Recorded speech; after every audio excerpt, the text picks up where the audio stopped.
Hello, എല്ലാവർക്കും നമ്മുടെ പുതിയൊരു വീഡിയോയിലേക്ക് സ്വാഗതം. നമ്മൾ ഇന്നു മുതൽ ഒരു PYQ സീരീസ് ആരംഭിക്കുകയാണ്. അതായത് കഴിഞ്ഞ PSC, അതായത് ഇതുവരെ നടന്നിട്ടുള്ള PSCകളിലെ മാത്സിൻ്റെ പോർഷൻസ് മാത്രം നമ്മൾ എന്ത് ചെയ്യാണ് ചെയ്യാൻ പോവുകയാണ്. ഓരോ ദിവസം ഓരോ ക്വസ്റ്റ്യൻ പേപ്പറായിട്ട് ചെയ്യാമെന്നാണ് ഉദ്ദേശിക്കുന്നത്.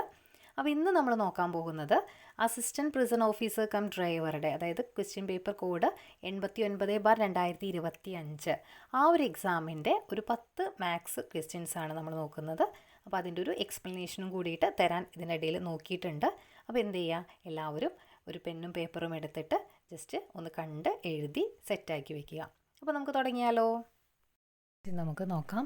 ക്വസ്റ്റ്യൻ ഇങ്ങനെയാണ്: 0, 7, 26, 63. അപ്പോൾ ഈ ഒരു ശ്രേണിയിലെ അടുത്ത സംഖ്യ എത്രയാണെന്ന് ചോദിച്ചേക്കുന്നത്. അപ്പോൾ ഇങ്ങനെയുള്ള ശ്രേണികളൊക്കെ തരികയാണെങ്കിൽ നമ്മൾ ആദ്യം ചെയ്യേണ്ടത് ഈ സംഖ്യകൾ തമ്മിൽ എന്തെങ്കിലും ബന്ധമുണ്ടോ, അല്ലെങ്കിൽ ഒരു സംഖ്യയിൽ നിന്ന് അടുത്ത സംഖ്യ വന്നേക്കുന്നത് എങ്ങനെയാണ്, ആ ബന്ധമാണ് നമ്മൾ എന്ത് ചെയ്യേണ്ടത്, കണ്ടെത്തേണ്ടത്. അപ്പോൾ ഇവിടെ നോക്കി ഇവിടെ എങ്ങനെ വരുന്നത് 0 അല്ലേ. 0 എന്ന് പറഞ്ഞാൽ എന്താണ്?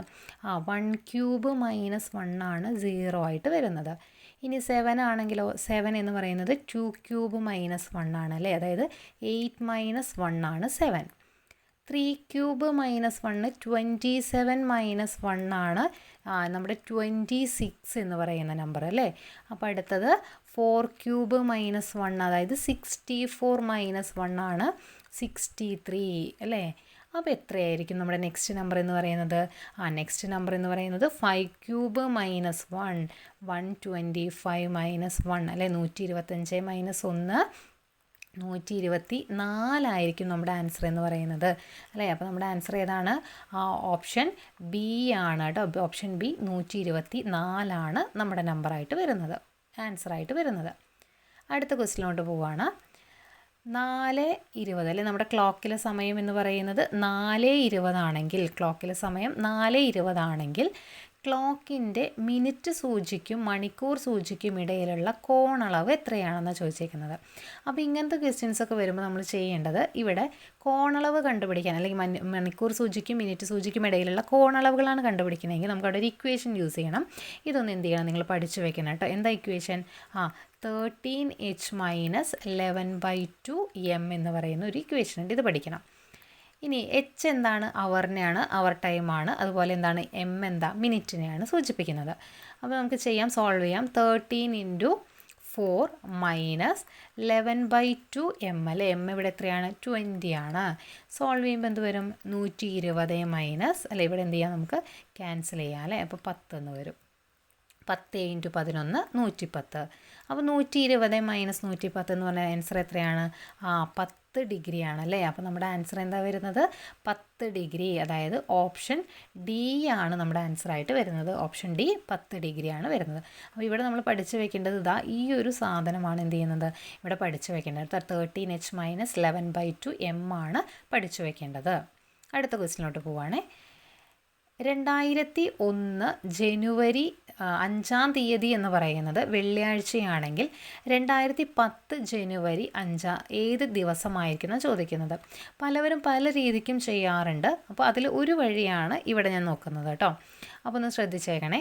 നമുക്ക് ആദ്യം വേണ്ടത് എന്താണ്, അതിൽ ഏതൊക്കെ വർഷങ്ങളാണ് വരുന്നത് നോക്കണം. അപ്പോൾ ഇവിടെ 2001 അല്ലേ, അതുപോലെ അങ്ങനെ 2002, അങ്ങനെ ഏത് വരെയുണ്ട്? 3, 4, 5, 6, 7, ദെൻ 8, 9, 10, അങ്ങനെ 2010 വരെയാണ് പറയുന്നത്.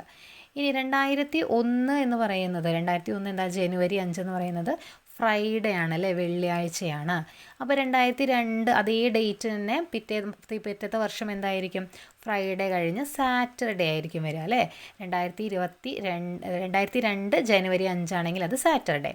2003 ആണെങ്കിൽ അത് സാറ്റർഡേ കഴിഞ്ഞ സൺഡേ ആയിരിക്കും. 2004 എന്ന് പറഞ്ഞു കഴിഞ്ഞാൽ അതെന്തായിരിക്കും? ഇവിടെ ശ്രദ്ധിക്കണം, 2004 ലീപ്പ് ഇയർ ആണ്. ലീപ്പ് ഇയർ ആകുമ്പോൾ ഒരു ദിവസം കൂട്ടിയെടുക്കണം. പക്ഷേ ജനുവരി ആയതുകൊണ്ട് നമ്മൾ ഫെബ്രുവരിയിലേക്ക് എത്തിയിട്ടില്ല അല്ലേ. അപ്പോൾ ഇവിടെ നമ്മൾ എത്ര എടുത്താൽ മതി? സൺഡേ കഴിഞ്ഞ് മൺഡേ എടുത്താൽ മതി. പക്ഷേ 2005 വരുമ്പോൾ ആ ലീപ്പ് ഇയറിൻ്റെ എഫക്റ്റ് നമുക്ക് എടുക്കും. അപ്പോൾ മൺഡേ കഴിഞ്ഞത് ട്യൂസ്ഡേ അല്ല വരിക, എന്തായിരിക്കും വരുന്നത്? വെനസ്ഡേ ആയിരിക്കും വരുന്നത്. ദെൻ 2006 എന്ന് പറയുന്നത് എന്തായിരിക്കും? അതിൽ തേഴ്സ്ഡേ ആയിരിക്കും അല്ലേ. 2006 ജനുവരി 5 എന്ന് പറയുന്നത് തേഴ്സ്ഡേ ആയിരിക്കും. അതുപോലെ 2007 ആണെങ്കിൽ അത് ഫ്രൈഡേ ആയിരിക്കും. 2008 ആണെങ്കിൽ അതെന്തായിരിക്കും? എഗെയിൻ അത് ലീപ്പ് ഇയർ ആണ് വരുന്നത്, പക്ഷേ അത് ജനുവരി ആയതുകൊണ്ട് എഗെയിൻ എഫക്റ്റ് ചെയ്യില്ല. അപ്പോൾ ഫ്രൈഡേ കഴിഞ്ഞത് സാറ്റർഡേ ആയിരിക്കും വരിക. പക്ഷേ 2009 എന്ത് ചെയ്യും? അത് എഫക്റ്റ് ചെയ്യും, കാരണം ഫെബ്രുവരി കഴിഞ്ഞിട്ടല്ലേ വരുന്നത്. അപ്പോൾ അവിടെ എന്ത് വരും? സാറ്റർഡേ ആയിട്ട് സൺഡേ അല്ല മൺഡേ ആണ് അവിടെ വരുന്നത് കേട്ടോ. ദെൻ 2010 ആകുമ്പോൾ എന്ത് വരും? ട്യൂസ്ഡേ വരും. അപ്പോൾ നമ്മുടെ ആൻസർ എന്താ വരുന്നത്? ട്യൂസ്ഡേ ആണ്. അതെ, ട്യൂസ്ഡേ എന്ന് പറഞ്ഞു കഴിഞ്ഞാൽ എന്താണ്? ചൊവ്വാഴ്ച അല്ലേ, ചൊവ്വയാണ് ആൻസറായിട്ട് വരുന്നത്. അടുത്ത ക്വസ്റ്റിനോട്ട് പോവുകയാണ്. ഒരു ക്ലോക്കിൻ്റെ സമയം എന്ന് പറയുന്നത്, ക്ലോക്കിൻ്റെ സമയം 5:10 ആണെങ്കിൽ അതിൻ്റെ കണ്ണാടിയിലെ പ്രതിബിംബമാണ് നമുക്ക് വേണ്ടത്. കണ്ണാടിയിലെ പ്രതിബിംബം. അപ്പോൾ ഇങ്ങനെ കണ്ണാടിയിലെ പ്രതിബിംബമാണെങ്കിൽ നമ്മൾ നോക്കേണ്ടത്, നമുക്ക് 12 hours ടൈമിൽ നമ്മൾ എടുക്കുമ്പോൾ എന്ത് ചെയ്യണം? ഇവിടെ 11.6, അതായത് 11:60 നിന്ന് നമ്മൾ എന്ത് ചെയ്യണം? ഈ 5:10 മൈനസ് ചെയ്യണം. അപ്പോൾ നമുക്ക് ആൻസർ എത്ര വരും? 0.5 അല്ലേ. ഇവിടെ എത്ര ആൻസർ വരും? 6 എന്ന് വരും. അപ്പോൾ നമ്മുടെ ആൻസർ എത്രയാണ് വരുന്നത്? 6:50. ടൈം എത്രയാണ്? 6:50 നമ്മുടെ ടൈം വരുന്നത്. നമുക്ക് അടുത്ത ക്വസ്റ്റ്യൻ നോക്കാം. ഒരാൾ ഒരു സ്ഥലത്ത് നിന്ന് കിഴക്കോട്ട് 60 മീറ്റർ സഞ്ചരിക്കുന്നു. 60 മീറ്റർ സഞ്ചരിക്കുന്നുണ്ട്. അവിടെ നിന്ന് വലത്തോട്ട് തിരിഞ്ഞ് 80 മീറ്ററും തുടർന്ന് ഇടത്തോട്ട് തിരിഞ്ഞ് 20 മീറ്ററും വീണ്ടും ഇടത്തോട്ട് തിരിഞ്ഞ് 20 മീറ്ററും സഞ്ചരിക്കുന്നു. അങ്ങനെയാണെങ്കിൽ ആൾ ഇപ്പോൾ യാത്ര ആരംഭിച്ച സ്ഥലത്ത് നിന്നും ഇപ്പം നിൽക്കുന്ന സ്ഥലത്തേക്കുള്ള ദൂരം എത്രയാണെന്ന് ചോദിച്ചത്. അപ്പോൾ ഇങ്ങനെയുള്ള ക്വസ്റ്റ്യൻസ് വരുമ്പോൾ നമ്മൾ ആദ്യം ചെയ്യേണ്ടത് ഇതിൻ്റെ ജസ്റ്റ് റഫ് ഫിഗർ ഒന്ന് വരച്ച് നോക്കുക. അപ്പോൾ തന്നെ നമുക്ക് എന്ത് ചെയ്യാം? ആൻസറിലേക്ക് എത്താൻ പറ്റും. അപ്പോൾ ആൾ ഇപ്പം നിൽക്കുന്ന ഒരു പൊസിഷൻ ഇവിടെയാണെങ്കിൽ ഇവിടെ നിന്ന് ആൾ എന്ത് ചെയ്യുന്നു? 60 മീറ്റർ കിഴക്കോട്ട് സഞ്ചരിക്കുന്നു. അതിനുശേഷം ആൾ എവിടേക്ക് പോകുന്നു? തിരിഞ്ഞ് വലത്തോട്ട് തിരിഞ്ഞിട്ട് ആൾ എവിടേക്ക് പോകുന്നു? വലത്തോട്ട് തിരിഞ്ഞിട്ട് ഒരു 80 മീറ്റർ പോകുന്നു. ശേഷം ആൾ എന്ത് ചെയ്യുന്നു? 20 മീറ്റർ വീണ്ടും ഇടത്തോട്ട് തിരിഞ്ഞു പോകുന്നു. ദെൻ എന്ത് ചെയ്യുന്നു?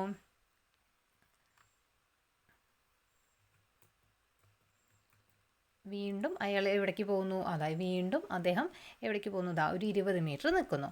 അപ്പോൾ ഇവിടെയാണ് ഇപ്പോൾ ആളുടെ പൊസിഷൻ അല്ലേ. എയിൽ നിന്ന് തുടങ്ങി 60 മീറ്റർ ആൾ കിഴക്കോട്ട് സഞ്ചരിച്ചു. അതിനുശേഷം വലത്തോട്ട് ഒരു 80 മീറ്റർ സഞ്ചരിച്ചു. ദെൻ 20 മീറ്റർ എഗെയിൻ ഇടത്തോട്ട് സഞ്ചരിച്ചു. ദെൻ വീണ്ടും എന്ത് ചെയ്യുന്നു? ഒരു 20 മീറ്റർ ഇടത്തോട്ട് സഞ്ചരിക്കുന്നു. ഇപ്പോൾ ആൾ നിൽക്കുന്നത് ബി എന്ന് പറയുന്ന പൊസിഷനിലാണ്. നമുക്ക് കണ്ടുപിടിക്കേണ്ടത് ഈ എയിൽ നിന്നും ബിയിലോട്ടുള്ള ഈ ഒരു ഡിസ്റ്റൻസ് ആണ് നമുക്ക് എന്ത് ചെയ്യേണ്ടത്? കണ്ടുപിടിക്കേണ്ടത്. അപ്പോൾ അതിന് വേണ്ടിയിട്ട് നമുക്ക് എന്ത് ചെയ്യാൻ പറ്റും? ഇവിടെ നമുക്കൊരു റൈറ്റ് ട്രയാങ്കിൾ, ഒരു മട്ട ത്രികോണം നമുക്ക് ഫോം ചെയ്യാൻ പറ്റും. കണ്ടോ, ഇവിടെ നോക്കണേ, ഇങ്ങനെ നമുക്ക് വരച്ച് കഴിഞ്ഞാൽ ഒരു മട്ട ത്രികോണം കിട്ടും.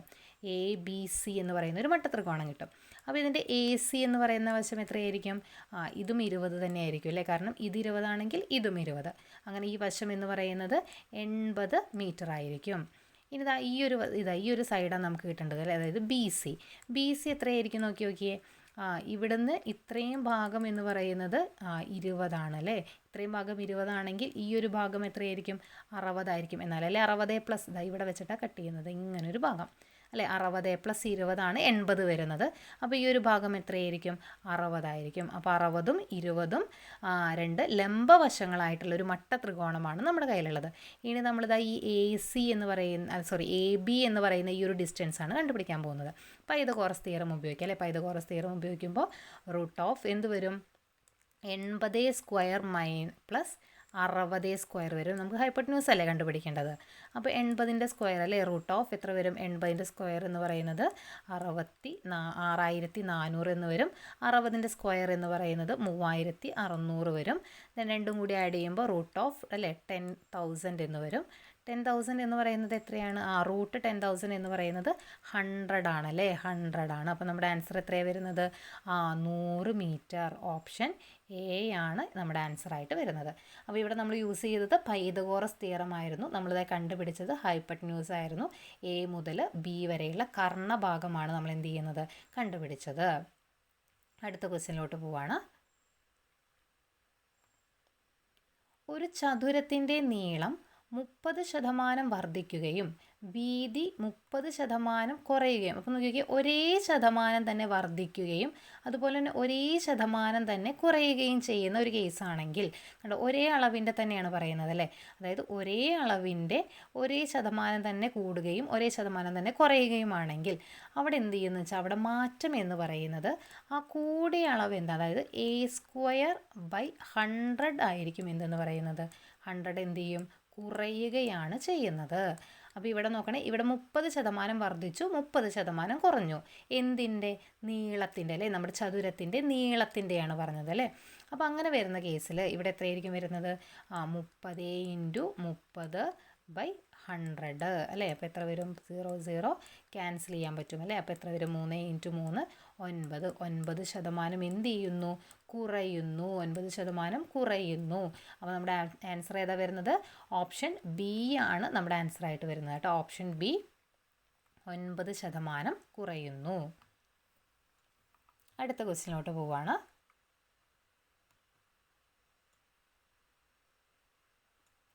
ഒരു ജോലി 20 ദിവസം കൊണ്ടും അതുപോലെ എ എന്ന് പറയുന്ന വ്യക്തി 20 ദിവസം കൊണ്ടും ബി അതേ ജോലി 12 ദിവസം കൊണ്ടും ചെയ്തു തീർക്കുന്നു.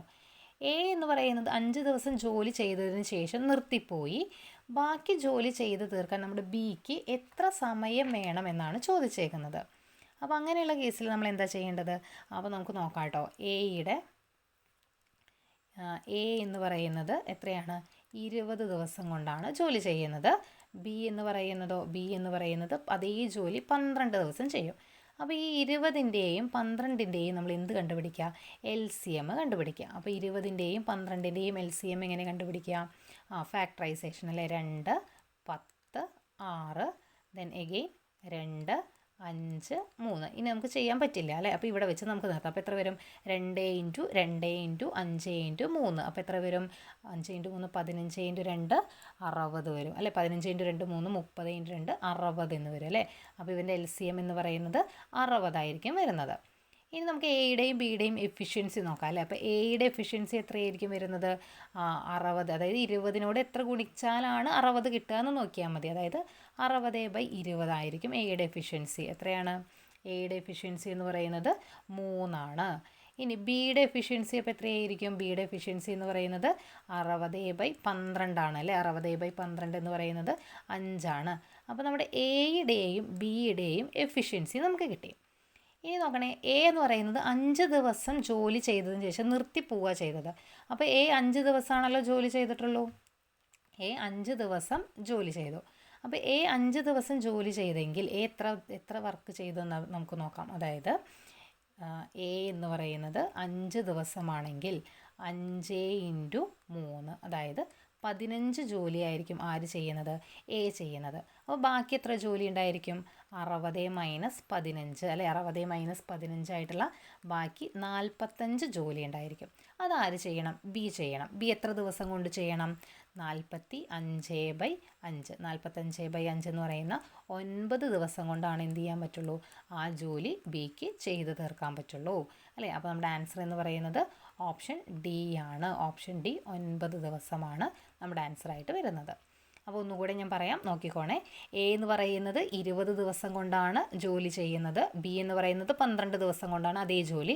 അപ്പോൾ ആകെ ജോലി എന്ന് പറയുന്നത് എത്രയാണ്, 60 ആണ്. ആകെ ജോലി എന്ന് പറയുന്നത് 60 ആണ്. ഇനി എയുടെ എഫിഷ്യൻസിയും ബിയുടെ എഫിഷ്യൻസിയും കണ്ടുപിടിക്കാൻ നമ്മളതിൻ്റെ LCM കണ്ടുപിടിച്ചു അല്ലേ. LCM കണ്ടുപിടിച്ചതിൽ നിന്ന് നമുക്ക് എന്ത് കണ്ടുപിടിക്കാൻ പറ്റും, എയുടെയും ബിയുടെയും എഫിഷ്യൻസി കണ്ടുപിടിക്കാം. എയുടെ എഫിഷ്യൻസി 3 ആണ്, ബിയുടെ എഫിഷ്യൻസി 5 ആണ്. ഇനി എ 5 ദിവസം ചെയ്തിട്ട് പിന്നെ നിർത്തിപ്പോവുക ചെയ്തത് അല്ലേ. അപ്പോൾ 5 ദിവസം കൊണ്ടാണ് ജോലി ചെയ്തത്. അപ്പോൾ 5 ദിവസം എഫിഷ്യൻസി 3 ആണ്. അപ്പോൾ എത്ര ജോലി ചെയ്തിട്ടുണ്ടാവും, 15 ജോലി ചെയ്തിട്ടുണ്ടാവും അല്ലേ. ബാക്കി ജോലി എന്ന് പറയുന്നത് 60 - 15 45 ആണ്. ഇനി നമുക്ക് ബി അത് എത്ര ദിവസം വേണം ചെയ്യാൻ, 45/5. കാരണം ബിയുടെ എഫിഷ്യൻസി 5 ആണ്. 45/5 9. അപ്പോൾ ബിക്ക് ചെയ്യാനായിട്ട് 9 ദിവസം വേണം. അടുത്ത ക്വസ്റ്റ്യനിലോട്ട് പോവാണ്. 15 പേരുടെ ശരാശരി ഭാരം 50 കിലോഗ്രാം ആണെന്ന് കിട്ടി. പിന്നീട് 2 പേരുടെ ഭാരങ്ങൾ 48 കിലോഗ്രാമും 57 കിലോഗ്രാമും എന്ന് രേഖപ്പെടുത്തിയത് തെറ്റാണെന്ന് കണ്ടു. അപ്പോൾ പുതിയ ഭാരങ്ങൾ, ശരിയായിട്ടുള്ള ഭാരങ്ങൾ 56ഉം 64ഉം ആണെങ്കിൽ ശരിയായിട്ടുള്ള ശരാശരി ഭാരം എത്രയാണ്? അപ്പോൾ ഇതൊക്കെ കോമൺ ആയിട്ട് കണ്ടുവരുന്ന ഒരു ക്വസ്റ്റ്യൻ ആണ്. അപ്പോൾ പലവരും പല രീതിക്കും ഇത് ചെയ്യുന്നുണ്ട്. നമുക്ക് ഇക്വേഷൻ യൂസ് ചെയ്ത് ചെയ്യാം. എങ്ങനെ ചെയ്താലും നമുക്ക് ആൻസറിലേക്ക് എത്താൻ പറ്റും. പിന്നെ നമുക്ക് ഇതൊരിക്കലും ഒരു മാർക്ക് ഓറിയൻറ്റഡ് ആയി നമുക്ക് ഒരു മാർക്കിനുള്ള വേണ്ടി ക്വസ്റ്റ്യൻ അല്ലാതെ നമുക്ക് ഇതിൻ്റെ സ്റ്റെപ്പിനോ കാര്യങ്ങൾക്കോ ഒന്നുമല്ല നമുക്ക് എന്ത് ചെയ്യുന്നത് മാർക്ക് കിട്ടുന്നത്. പക്ഷേ ഈ ചിലവർ ഇക്വേഷൻ പഠിക്കുമ്പോഴുള്ള ഒരു പ്രോബ്ലം കണ്ടുവരുന്നത് എന്താണെന്ന് വെച്ച് കഴിഞ്ഞാൽ ഇക്വേഷൻ മറന്നു പോകും. അവിടെ കൂട്ടണോ കുറയ്ക്കണോ എന്ത് ചെയ്യണമെന്ന് മറന്നു പോകും. അപ്പോൾ ഞാൻ പ്രിഫർ ചെയ്യുന്ന ഒരു രീതി എന്താണെന്ന് വെച്ചാൽ നിങ്ങൾ ആശയം മനസ്സിലാക്കി പഠിക്കുക. ആശയം മനസ്സിലാക്കി പഠിക്കുകയാണെങ്കിൽ നിങ്ങൾക്ക് ഈ ഒരു ടൈപ്പ് അല്ലെങ്കിൽ ഏത് ടൈപ്പ് ക്വസ്റ്റ്യൻ ആയിക്കോട്ടെ അത് എങ്ങനെ തിരിഞ്ഞു വന്നാലും നിങ്ങൾക്ക് എന്ത് ചെയ്യാൻ പറ്റും, ചെയ്യാൻ പറ്റും. അപ്പോൾ അതുകൊണ്ട് ഇതിൻ്റെ ഞാൻ കൺസെപ്റ്റ് ഓറിയൻറ്റഡ് ആയിട്ടാണ് ഇതിൻ്റെ പറയുന്നത്.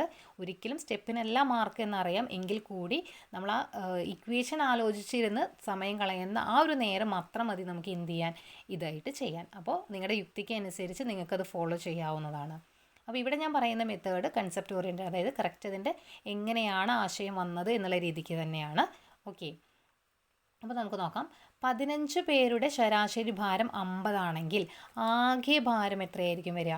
15 പേരുടെ ആണെങ്കിൽ ആകെ എന്ന് പറയുന്നത് എത്രയായിരിക്കും വരിക? ആകെ എന്ന് പറയുന്നത് 15 × 50 ആയിരിക്കും അല്ലേ. 15 × 50 എന്ന് പറയുന്ന 750 ആയിരിക്കും ആകെ ഭാരം വരുന്നത്.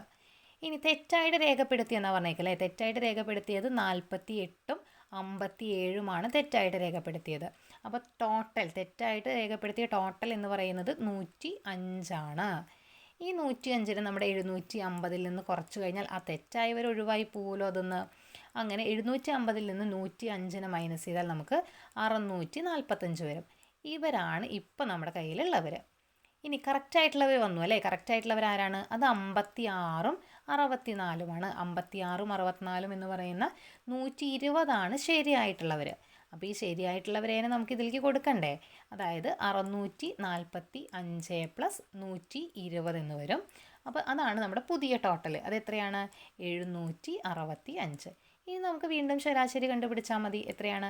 765 ടോട്ടൽ 15 എണ്ണാണ്, 15 പേരാണ്. അപ്പോൾ എത്ര ആൻസർ വരും?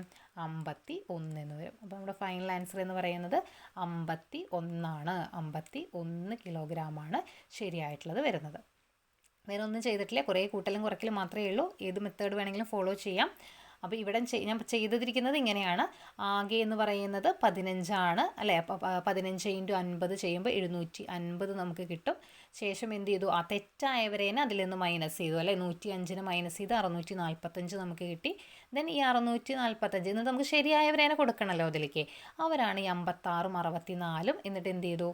ശരിയായവരെ ആഡ് ചെയ്തു 765. എന്നിട്ട് പുതിയ ശരാശരി നമ്മൾ കണ്ടുപിടിച്ചു. 765 / 15 51 കിട്ടിയെന്ന് വിചാരിക്കുന്നു. നമ്മൾ അടുത്ത ക്വസ്റ്റ്യനിലോട്ട് പോവുകയാണ്. 12 സെൻറ്റിമീറ്റർ നീളവും 10 സെൻറ്റിമീറ്റർ വീതിയുമുള്ള ഒരു ചതുരത്തിൽ ഉൾക്കൊള്ളിക്കാൻ കഴിയുന്ന ഏറ്റവും വലിയ വൃത്തത്തിൻ്റെ പരപ്പളവ് എത്രയാണെന്നാണ് ചോദിച്ചേക്കുന്നത്. അപ്പോൾ നമുക്ക് ആദ്യം ആ ചിത്രം ഒന്ന് വരച്ച് നോക്കാം. അതായത് 12 സെൻറ്റിമീറ്റർ നീളവും അതുപോലെ 12 സെൻറ്റിമീറ്റർ വീതിയുമുള്ള ഒരു ചിത്രം ഏകദേശം ഇങ്ങനെയാണെങ്കിൽ, ഇത് 12 ആണ്, ഇത് 10 ആണെങ്കിൽ നമുക്കിതിൻ്റെ ഉള്ളിൽ ഉൾക്കൊള്ളിക്കാൻ കഴിയുന്ന സർക്കിളിൻ്റെയാണ് ചോദിച്ചത് അല്ലേ. ഇതിൻ്റെ ഉള്ളിൽ ഉൾക്കൊള്ളിക്കാൻ കഴിയുന്ന സർക്കിൾ എന്ന് പറഞ്ഞാൽ, ഇപ്പോൾ സപ്പോസ് നമ്മൾ ഇങ്ങനെയാണ് ഒരു സർക്കിൾ എടുക്കുന്നതെങ്കിൽ അതിൻ്റെ സർക്കിളിൻ്റെ ആരം 12 അല്ലെങ്കിൽ വ്യാസം 12 ആയിട്ട് എടുത്തു കഴിഞ്ഞാൽ അത് നമ്മുടെ ഈ സർക്കിളിൻ്റെ ഉള്ളിൽ കൊള്ളില്ല അല്ലേ. കാരണം നോക്കിയേ, ഇവിടെ നമുക്ക് 12 കിട്ടില്ല. അതിങ്ങനെ ജസ്റ്റ് ഇങ്ങനെ പുറത്തോട്ട് പോയിട്ടായിരിക്കും നമ്മുടെ എന്ത് ചെയ്യുന്നത്, ഇവിടെ ഇങ്ങനെ ടച്ച് ചെയ്യുവേ. ഇവിടെ ഇങ്ങനെ ടച്ച് ചെയ്തിട്ട് ഇങ്ങനെ ആയിരിക്കും വരിക. കാരണം ഇവിടെ നിന്നുള്ള ഡിസ്റ്റൻസ് നമുക്ക് അല്ലെങ്കിൽ ഇവിടത്തുള്ള ഡയമീറ്റർ നമുക്ക് 12 കിട്ടും. പക്ഷേ ഇവിടെ നിന്ന് 12 കിട്ടണമെങ്കിൽ അത് എന്ത് ചെയ്യും? പുറത്തോട്ട് കുറച്ച് പോകും അല്ലേ. അപ്പോൾ നമുക്കത് പറ്റില്ല. അത് നമുക്ക് എന്ത് ചെയ്യണം? അത് ഒഴിവാക്കണം. അപ്പോൾ അതിന് വേണ്ടിയിട്ട് നമ്മൾ എന്ത് ചെയ്യണം? ഏറ്റവും ചെറിയ വശത്തെ നമ്മൾ എന്ത് ചെയ്യണം? എടുക്കണം കേട്ടോ. അതായത് ചെറിയ വശത്തെ നമ്മൾ ഇങ്ങനെയാണ് നമ്മുടെ ചതുരമെങ്കിൽ ഇതിൻ്റെ ഉള്ളിൽ നിന്ന് നമ്മൾ ചെറിയ വശത്തെയാണ് നമ്മൾ എന്ത് ചെയ്യുന്നത്? ഇത് 12 ആണ്, ഇത് 10 ആണെങ്കിൽ ഈ 10 സൈഡാകുമ്പോൾ ഇതിൻ്റെ ഉള്ളിൽ നമുക്ക് എന്ത് ചെയ്യാൻ പറ്റും? കറക്റ്റായിട്ട് നമുക്ക് കൊള്ളിക്കാൻ പറ്റും അല്ലേ. ബാക്കി 2 പുറത്ത് പോയാലും കുഴപ്പമില്ല അല്ലേ. അതായത് ബാക്കി 2 സെൻറ്റിമീറ്റർ ഇവിടെ കിട്ടുമല്ലോ, അത് നമുക്ക് ആവശ്യമില്ല. അപ്പോൾ ഇതാ നമുക്ക് 10 സെൻറ്റിമീറ്റർ ഡയമീറ്ററിൽ അല്ലെങ്കിൽ 5 സെൻറ്റിമീറ്റർ റേഡിയസ് ഉള്ള നമുക്ക് എന്ത് കിട്ടും? ഒരു സർക്കിൾ കിട്ടും. അപ്പോൾ ഇങ്ങനെയുള്ള ക്വസ്റ്റ്യൻ വരുമ്പോൾ നമ്മൾ അതിൽ ചെറുതാണ് കേട്ടോ എടുക്കേണ്ടത്. ചെറുതാണ്, ചെറിയ വശത്തെ ബേസ് ചെയ്തുകൊണ്ടാണ് നമ്മൾ എന്ത് ചെയ്യേണ്ടത്? സർക്കിൾ വരയ്ക്കേണ്ടത്. ഇനി നമുക്ക് എന്ത് ചെയ്യണം? ഇതിൻ്റെ പരപ്പളവ് കണ്ടുപിടിക്കണം അല്ലേ? പരപ്പളവ് കണ്ടുപിടിക്കാൻ ഇക്വേഷനാണ് പൈ ആർ സ്ക്വയർ. അതായത് പൈ ഇൻറ്റു ആർ എത്ര? ഇവിടെ 5ൻ്റെ സ്ക്വയറാണ്. 5 എന്ന് പറയുന്നതിൻ്റെ സ്ക്വയർ 25, അതായത് 25 പൈ എന്ന് വരും. 25 പൈ എത്രയാണ്? അത് ഓപ്ഷൻ ബി ആണ് നമ്മുടെ ആൻസറായിട്ട് വരുന്നത്. ഓപ്ഷൻ ബി ആണ് ആൻസറായിട്ട് വരുന്നത്. അടുത്ത ക്വസ്റ്റ്യനിലോട്ട് പോവുകയാണ്. അവസാനത്തെ ക്വസ്റ്റ്യനാണ്. ഈ ഒരു ക്വസ്റ്റ്യൻ പേപ്പറിലെ അവസാനത്തെ ക്വസ്റ്റ്യനാണ്. ഒരാൾ ഒരു സാധനം 20% നഷ്ടത്തിൽ വിറ്റു. 108 രൂപ വില കൂട്ടി വിറ്റിരുന്നുവെങ്കിൽ 10% ലാഭം കിട്ടുമായിരുന്നുവെങ്കിൽ അതിൻ്റെ വാങ്ങിയ വില എത്രയാണെന്ന് ചോദിച്ചേക്കുന്നത്. അപ്പോൾ ഒരു സാധനം 20% നഷ്ടത്തിന് വിറ്റു എന്ന് പറയുമ്പോൾ ആൾ വിറ്റത് എത്ര രൂപയ്ക്കായിരിക്കും? എത്ര ശതമാനത്തിനായിരിക്കും? 80% ആൾ എന്ത് ചെയ്യുന്നത്? വിൽക്കുന്നത്. ഇനി 180 രൂപയും കൂടി അധികം കൊടുത്തെങ്കിൽ, അല്ലെ 180 രൂപയും കൂടി ആൾ അധികം കൊടുത്തെങ്കിൽ ആൾക്ക് എത്ര ലാഭം കിട്ടുമായിരുന്നു? 10% ലാഭം. 10% ലാഭം എന്ന് പറഞ്ഞാൽ എത്രയാ? 110% ആൾക്ക് കിട്ടുമായിരുന്നു. അപ്പോൾ നിങ്ങൾ നോക്കണേ, ഈ 80ൽ നിന്ന് ഈ 180ഉം അല്ല 80%വും 180ഉം കൂടി കൂട്ടിയപ്പോഴാണ് 110 വന്നേക്കുന്നത്. അപ്പോൾ 80ൻ്റെ ഒപ്പം എത്ര കൂട്ടിയാലാണ് 110 വരുന്നത് നോക്കുക. അപ്പോൾ 80ൻ്റെ ഒപ്പം എത്ര കൂട്ടണം? 30% കൂട്ടണം അല്ലേ? 80 + 30 ആണല്ലോ 110. അപ്പോൾ നമ്മുടെ ഈ 30% എന്തെന്ന് പറയുന്നത്? 180. അതായത് 30% 180 എന്ന് പറയുന്നത്. 30% 180 ആണെങ്കിൽ വാങ്ങിയ വില എത്ര? വാങ്ങിയ വില എന്ന് പറഞ്ഞാൽ എത്രയാണ്? 100%. 100% എത്രയാണ്? 30 × 6 ചെയ്ത് കഴിഞ്ഞാൽ നമുക്ക് 180 കിട്ടും. 30 × 6 180. അപ്പോൾ 100 × 6 എത്രയായിരിക്കും? 600. അപ്പോൾ നമ്മുടെ ആൻസർ എത്രയായിരിക്കും വരുന്നത്? 600 രൂപയായിരിക്കും നമ്മുടെ ആൻസറായിട്ട് വരുന്നത്. അപ്പോൾ 80%-നാണ് എന്ത് ചെയ്യുന്നത്? വിൽക്കുന്നത്. 80%-ന് വിറ്റ് അതായത് 20% നഷ്ടത്തിൽ വിൽക്കുക എന്ന് പറയുമ്പോൾ 80%-ന് വിറ്റു പ്ലസ് 180 രൂപയും കൂടി എന്ത് ചെയ്യുന്നു? വില കൂട്ടിയെങ്കിൽ 110% അല്ലെങ്കിൽ 10% ലാഭം കിട്ടും. അതായത് 110% കിട്ടും. അപ്പോൾ 80ൻ്റെ ഒപ്പം 30 കൂട്ടിയാലാണ് നമുക്ക് 110 വരുന്നത്. ഈ 30% എന്തെന്ന് പറയുന്നത്? നമ്മുടെ 180 എന്ന് പറയുന്നത്. 30% 180 ആണെങ്കിൽ 100% എത്രയാണ്? 600 ആണ്. അപ്പോൾ ആൻസർ 600 രൂപയാണ് ആൻസറായിട്ട് വരുന്നത്. അപ്പോൾ ഇത്രയാണ് നമ്മൾ ഈ ഒരു ക്വസ്റ്റ്യൻ പേപ്പറിൽ എന്ത് ചെയ്യുന്നത്? ഡിസ്കസ് ചെയ്തിരിക്കുന്നത്. 10 ക്വസ്റ്റ്യൻസ് ആണ് നമ്മൾ ഡിസ്കസ് ചെയ്തിരിക്കുന്നത്. എല്ലാവർക്കും ക്ലിയർ ആയി എന്ന് വിചാരിക്കുന്നു. എന്തെങ്കിലും ഡൗട്ട് ഉണ്ടെങ്കിൽ എഗെയിൻ ഒന്നുകൂടെ എന്ത് ചെയ്യുക? പോയിട്ടൊന്ന് കണ്ടു നോക്കുക. നിങ്ങളുടെ അഭിപ്രായങ്ങളും അതുപോലെ നിർദ്ദേശങ്ങളും അറിയിക്കണം. കമൻറ്റ് രൂപത്തിൽ അറിയിക്കണം. ഇഷ്ടപ്പെട്ടെങ്കിൽ ചാനൽ സപ്പോർട്ട് ചെയ്യണം. ഉപകാരപ്രദമായെങ്കിൽ ഷെയർ ചെയ്യണം, സപ്പോർട്ട് ചെയ്യണം. അടുത്തൊരു വീഡിയോ ആയിട്ട്, അടുത്തൊരു PYQ വീണ്ടും കാണാം. താങ്ക്